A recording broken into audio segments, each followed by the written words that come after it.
Nothing in this podcast or on our website should be construed as medical advice. Consult your healthcare provider for your individual nutritional and medical needs. The information presented is based on our research and is strictly that of the author and not necessarily those of any professional group or other individual. Hi, I'm Sue Becker from Bread Beckers.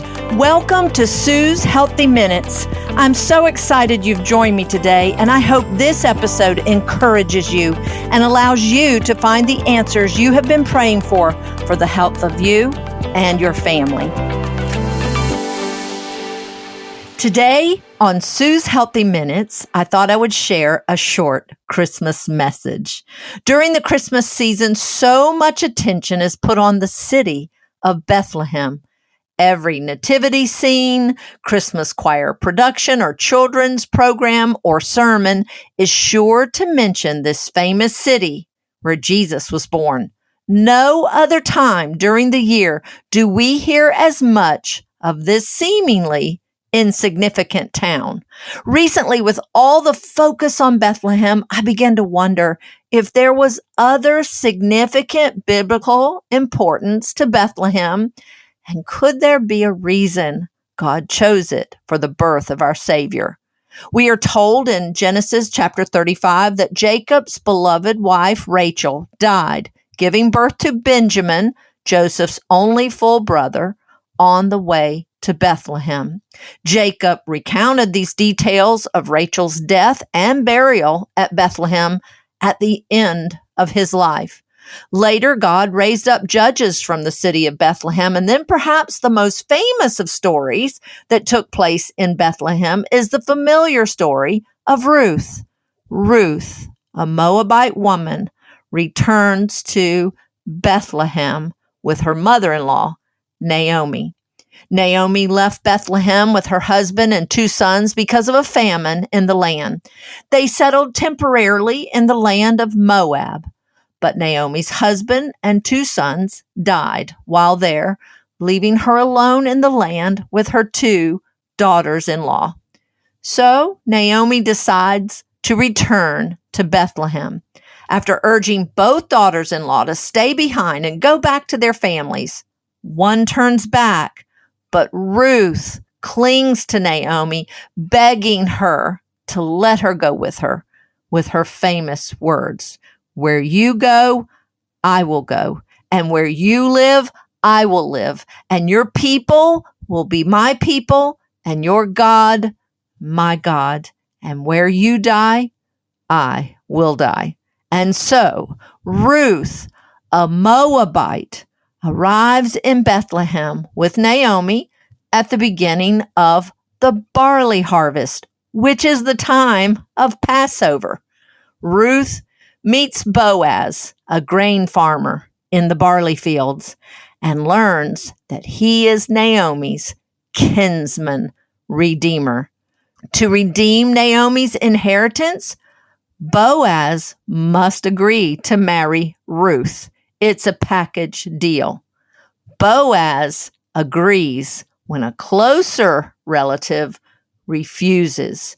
So here in the little town of Bethlehem, a Gentile woman, a Moabite as that, is welcomed into his Jewish family. And this Gentile woman became the mother of Obed, the father of Jesse, the father of David, the ancestor of our Savior, Jesus Christ. And David, the great shepherd and king, was from Bethlehem. In fact, Bethlehem became known as the city of David.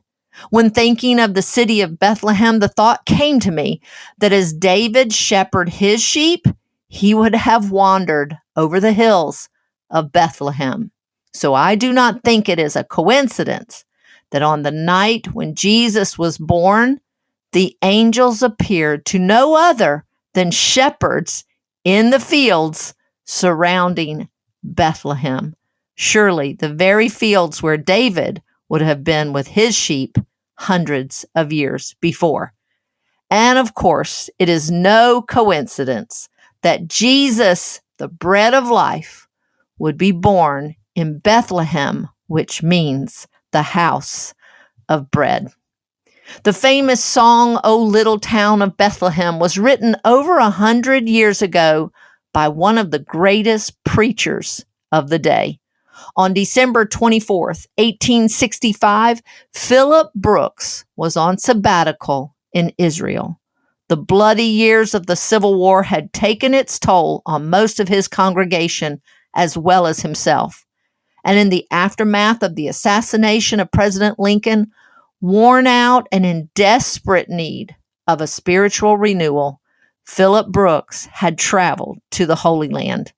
On Christmas Eve in Jerusalem, he felt a great urge to get away from the crowds and rode by horseback into the then remote village of Bethlehem. In the peaceful quietness, under a clear starlit sky, a sudden sense of awe came over him.